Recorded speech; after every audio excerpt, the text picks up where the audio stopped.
Brackets, time for the brackets. So guess what? My next guest is an ESPN, NBA, and college basketball analyst and a frequent contributor on First Take, by the way. More importantly, this is his time of the year. He won the 2001 NCAA National Championship with Duke. So he knows a little something about the game of basketball and about March Madness. This is my brother, the one and only, Mr. Jay Williams. What's up, big time? How are you doing, man? How's everything? You know what I say? I just got the little John R. Wooden Award behind me on the left and a little Nate Smith on the right. You know, just a little flex this time of year. I'm glad you flex it. You need to flex a little bit more. I can't believe how many people have forgotten that you literally have forgotten that you were a National Player of the Year. They know that you won a championship at Duke, but they forget that you were a bad boy. See, I never forgot that about you, Jay. Well, they're too busy looking at us argue about Kyrie Irving back in the day. That's you know, right. we've been making magic in different ways, so it's been taking the attention away from the other things. That's Man, okay. I ain't gonna lie to you. I can't argue with you about Kyrie Irving today. That brother right there, Jay.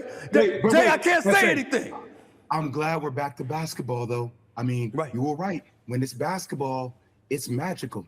It's magical. He is spectacular, man. And we'll get in a little NBA action before I let you get on out of here today. But I brought you on to talk about the brackets because the NCAA tournament is all set. March Madness is ready to go. I want to go region by region right now. I know you got your brackets. I'm looking in the East region right over here for me. I'm looking at the East right now. I'm looking at UConn, okay? This is what I'm looking at with UConn. The #1 seed. I think they're the best team in basketball. I can't see anybody beating them, Jay. Can you?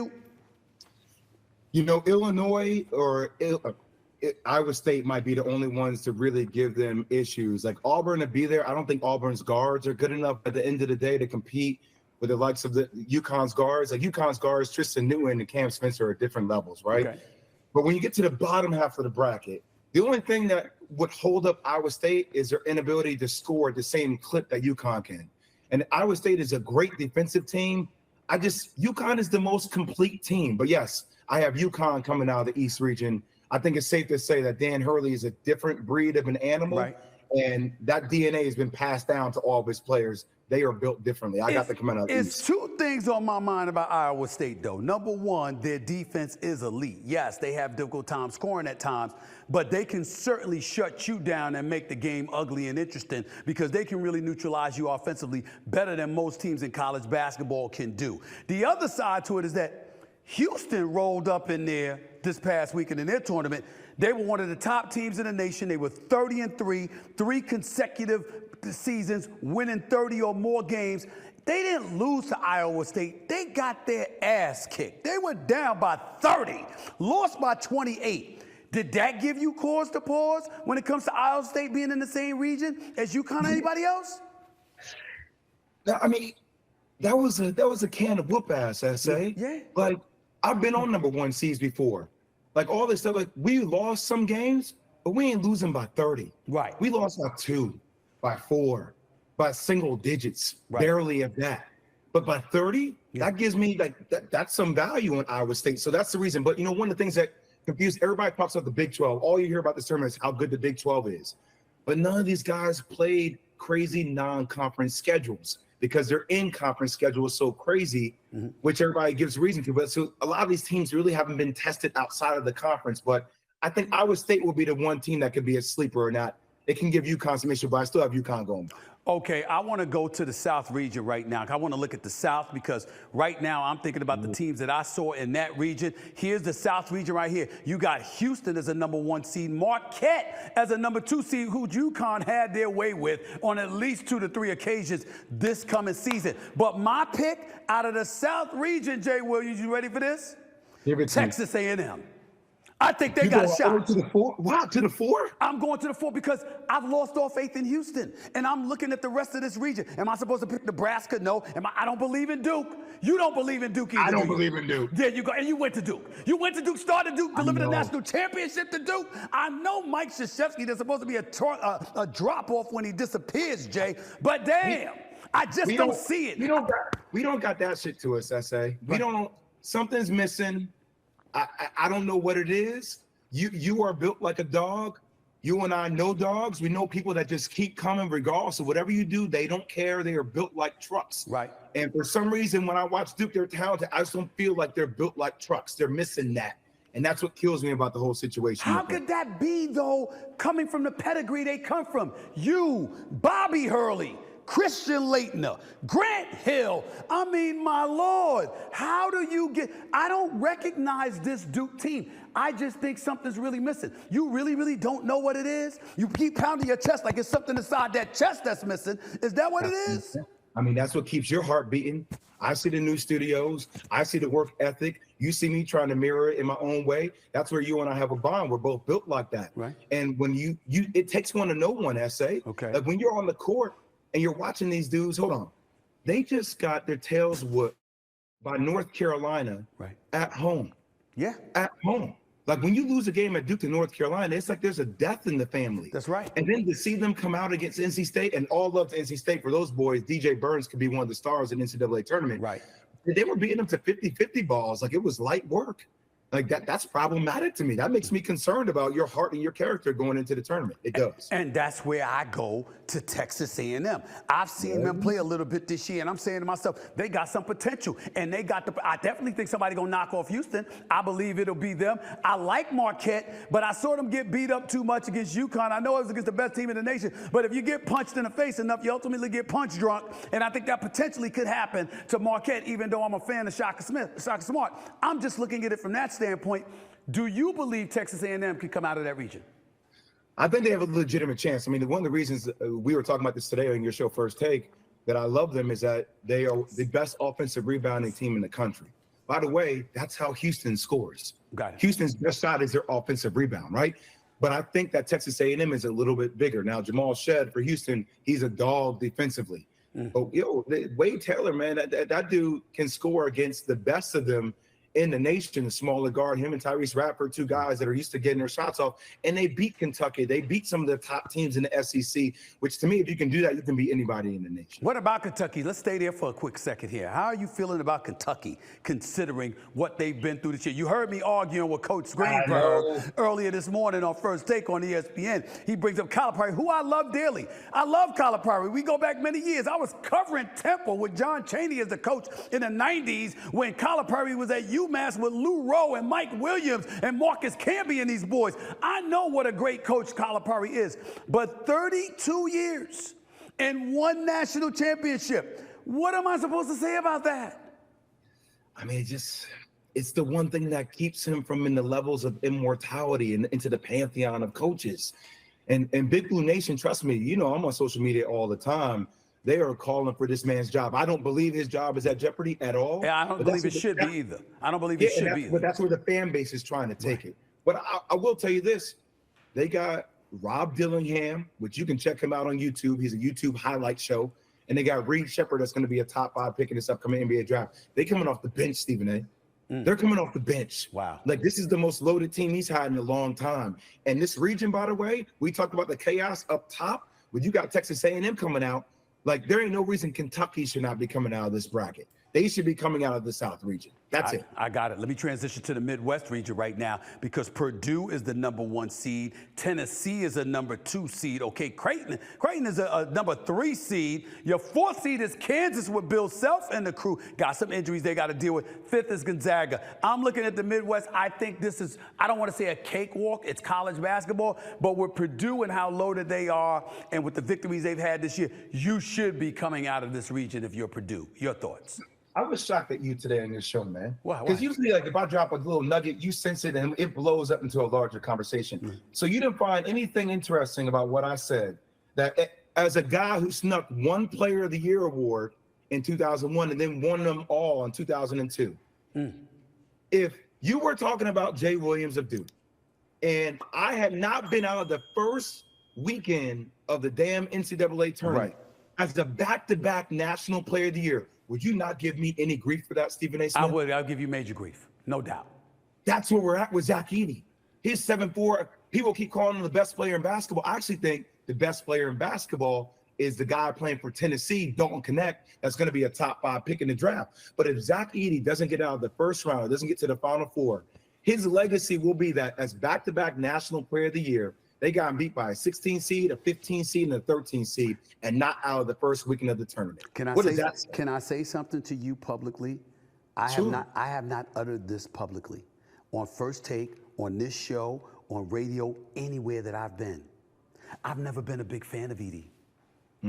I think that I look at him and I know he's dominant on the collegiate level, but I think it's strictly because he has such a huge size advantage. I look at his footwork, I look at his mobility, I look at his hops or lack thereof. I don't see him as some dude that's a monster coming into the NBA that's gonna take the world by storm. I look at him as a guy who's oversized that as a result is gonna take advantage of dudes on a collegiate level in a way he will never be able to do on a pro level, and that's why you haven't heard me talking about him. And it's not hate. It's just what it is. Right. When people ask me, well, why is the women's game getting so much pop? I'm like, well, we got the Stephen Curry of women's college basketball in the game right now. That's why it pops. So compare Caitlin Clark to Zach Edey. That's the problem. That's exactly it, and that's answering your question. That is why I said I don't talk about him because he's a college kid. And I'm trying to be nice. Jay. I'm trying to show compassion. We're not getting this. What do you? They fine. You can talk about them like they pros. They grown ass men. You okay? I got it, man. I'm just trying to be nice. Let's move to the West region, man. North Carolina is the #1 seed. I got North Carolina going to the Final Four, bro. I see some competition. Arizona is not something that you can sneeze at. I'm not sold on Baylor. Damn sure ain't sold on Clemson or Alabama or certainly St. Mary's. I know North Carolina can get knocked off because of R.J. Davis has some kind of slump or whatever. I'm wondering about them. But I've seen enough from Carolina, despite their loss in the ACC championship game to NC State, to look at them and say they could get to the Final Four. What say you? I agree with you. You know, one of my nicknames is Petty LaBelle. You know I love the petty stuff. There we go. I'm here for all of it. That's true. I'm here for all of it. So I'm not going to say specifics on it. Right. But if North Carolina and Arizona meet in the Elite Eight, oh, that is such team petty. Because you know that backcourt, that R.J. Davis and that Caleb Love, they played together in the national championship game for North Carolina now. Yeah. And some stuff popped off. And to watch those two go at it head to head for a chance to the Final Four. Oh, I'm just getting my popcorn ready. I'm sitting my ass on that couch and I'm leaning in. No doubt. So again, to go over my picks, I've got UConn, I've got North Carolina, I got Texas A&M with Purdue, okay? And I got UConn beating North Carolina, Purdue beating Texas A&M, and I got UConn beating Purdue for the national title. The only twist I have in my four, I'm with you on UConn, UNC out of the East and the West. In the South, I got Kentucky popping. Okay. I think Drake is going to add, he's going to bet a lot of money on them. It's a different crowd with that. And then I got Tennessee beating Purdue, man. Right. Purdue already beat them originally this year. I think that's payback. Dalton Connect. He's not the plug. He's the connect, S.A. I'm telling you, watch this cat play. He's cut from a different cloth. Right. And I think he has a chance to get a revenge game. I think they will get revenge against I want to Purdue. transition to something on a personal level about you. I really, first of all, you know your basketball inside and out, and you was a hell of a player. You were what I wanted to be, damn it. I didn't have those kind of skill sets, damn it. That's the bottom line.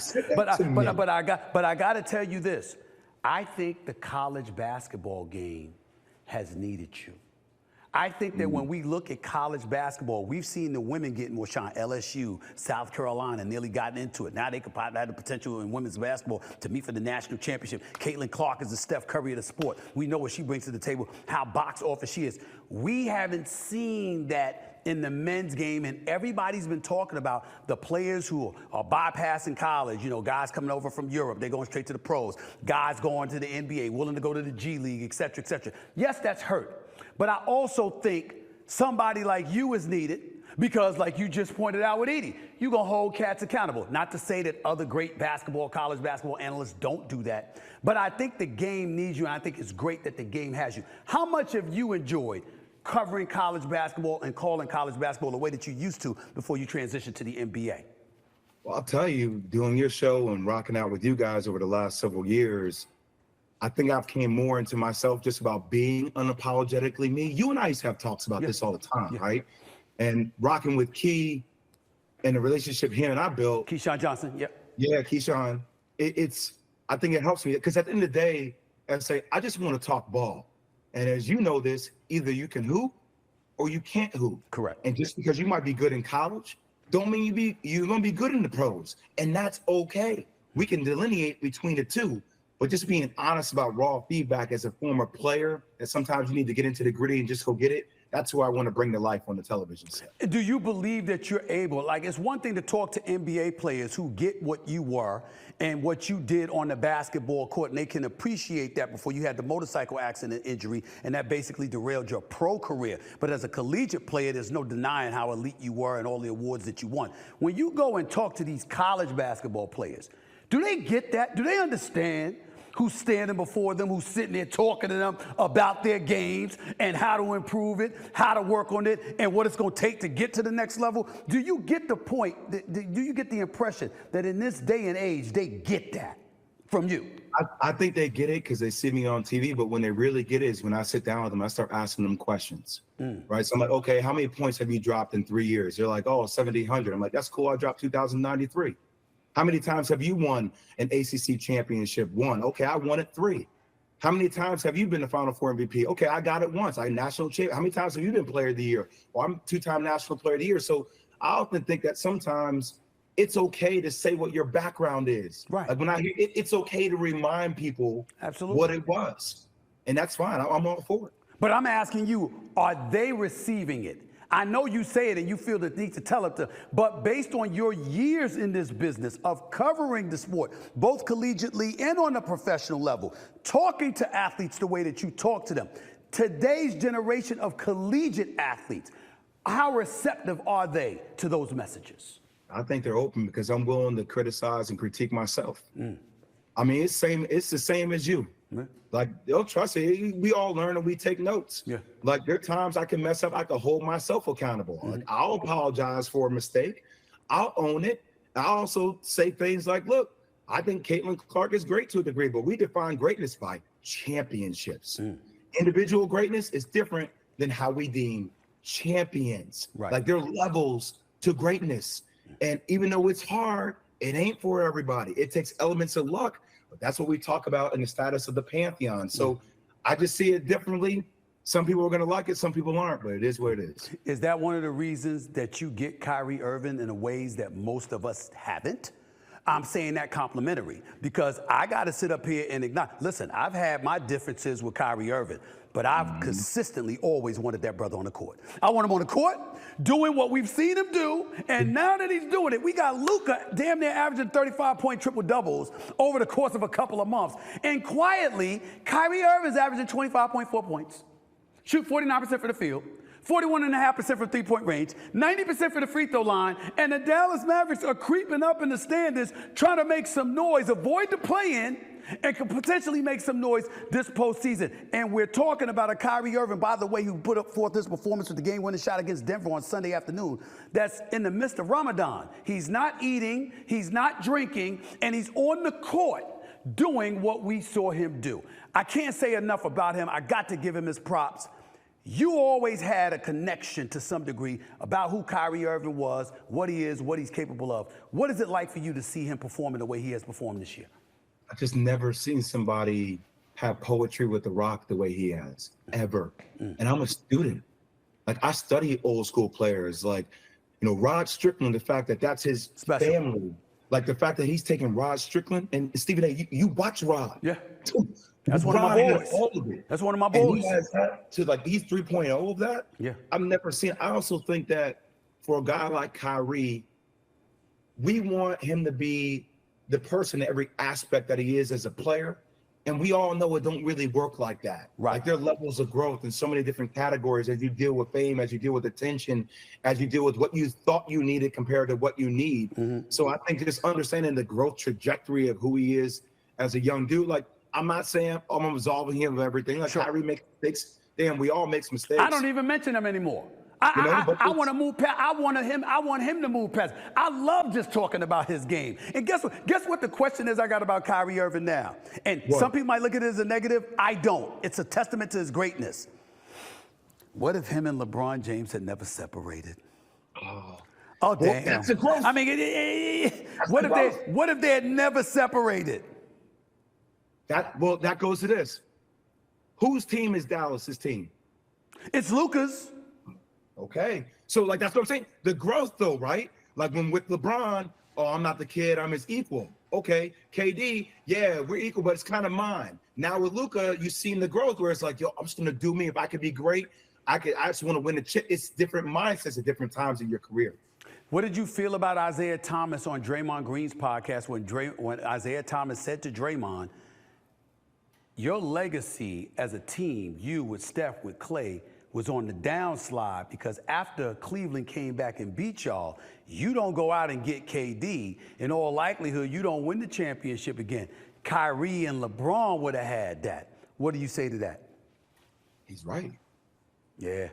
I have to admit that. I have to admit that. Yeah, but where's the lie being told there? I mean, look, the fact that they were able to recruit maybe the most skilled player outside of Kyrie the game of basketball has ever seen at 7 feet tall to do what he did. I mean, Steph doesn't have a couple more without KD. I think even Steph will be honest to tell you that. Wow. And if that dude stays there, that's game over in Cleveland for a long time. Those two together? Come on, man. We still want to see them together now. How about that? Absolutely. It would have been nice to see Kyrie in LA. It would have been nice to see Kyrie in LA at the Crypto.com arena. For you too. Oh, hell yes. Do you look at me? Do I seem like I'm denying it? Hell yes. I want to be in Denver, come to finals. Great sports town, great people, but damn it, that high altitude with my stuffy nose causing me sinus headaches. I'm not interested. I want to be in Southern California sunshine. I'm not denying that. But 2 questions before I let you get on out of here. Kyrie, the most skilled player in NBA history in your mind? I would say I call them the most skilled duo in your show. Yes. I mean, look, most players, I'm going to give you some technical here, okay, basketball-wise, that you like. Sure. Whenever you see an NBA player do a left-hand layup while in movement, most of them gather the ball, they rock it back from the right to the left to get the momentum with up. Look at the fact that he takes his right hand outside the painted area, touches it for a second, but across his body, and then keeps that thing in his left hand the whole time, most of the time. Over a 7-footer. I mean, while fading right to left. That's right. Like that's Kareem Abdul-Jabbar as a 6'2" guard. Wow. I ain't never seen that before. Not during a game. Top 5 skilled all time. I don't know who's number 1, but he deserves to be in the conversation. Last question to you. I'm going to switch to Zion Williamson. Because I had to get on them a few weeks ago because they chirping and talking, but they ain't winning. Are y'all okay with that? Is everything okay between y'all? Man, I'm fine. Come on, Jay, you know me. I could take it. I could take it. They trolling me and all of this. I could care less. First of all, they keep lying. They keep acting like I played. I got injured. I never played. So they're lying about the stats. They show none of your makes. It's okay. You can't show the makes. But let me say this to you. I made some makes now. They sleeping on the brother, but that's okay. That's all right. Here's my thing about Zion and them. You got just as many names, meaning the Pelicans, the Hornets, as you have had division titles, playoff series victories in the 22-year history of the franchise. 2, shut up and play. Guess what? They have. They have been balling. 40-26, 5th seed in the West. Zion looks considerably lighter in shape, playing like a star. I've gone from criticizing them, Jay Williams, to having to acknowledge these brothers got a chance to be in the Western Conference Finals, if not the finals, because they got size to match up with Denver. And I think Jokic would have a really hard time with how fast Zion is and how he can get out in transition and utilizing him as a point forward at times. Look, the discussion around Zion has always been his health and his weight. Yes. Ain't nobody ever questioned it's one of the that same. dude. It's one of the same. Yeah. Yeah. It's one of the same. And nobody ever questioned when that dude's on the court, what he's able to bring. You might question, has the intensity on his focus on the court matched his intensity of his focus of what it needs to be off the court? Yeah. But as we've all said, though, like sometimes you need time in the league to get yourself situated, to get right. He's been through a lot. I just want him to stay right now. I just want him to stay right because ain't nobody else saying nothing else about Zion other than his hoop on the court, and that's what I want us to talk about with him because he's different, he's special. I'm letting you get out of here with this last comment. You can just respond to it. I love me some Caitlin Clark. I root for her all day, every day. She's the Steph Curry of women's basketball. I think she's going to be a star on the next level in the WNBA as well. But I will say this. I still see them losing to an LSU. I think LSU in a rematch is the more complete team. And I got LSU and South Carolina meeting for the national championship. My Final Four for the women's is South Carolina, Tennessee, LSU, and USC. That girl, Juju Watkins, I mean, she's special. But I don't think they're going to beat LSU. I got LSU and South Carolina meeting for the national title. And Dawn Staley and South Carolina winning it. What do you say? I am not mad at that. I just also think you and I know about this whole West Coast, East Coast thing highlights. If you ever have seen Juju Watkins play, She's special. he might be the most talented player we have Yes. in the women's game right now. Right. I'm gonna leave it at that. She's a bad girl. If there's a female who can put on a show and individually take over, there's only two in my mind. It's her and Caitlin. Agreed. But she a freshman, and I think if she stay all 4 years, that's gonna be a lot. A freshman. Lord. Jay Williams, love you, bro. Appreciate you, man. Thanks so much for being on the show. You too, brother. Stay up.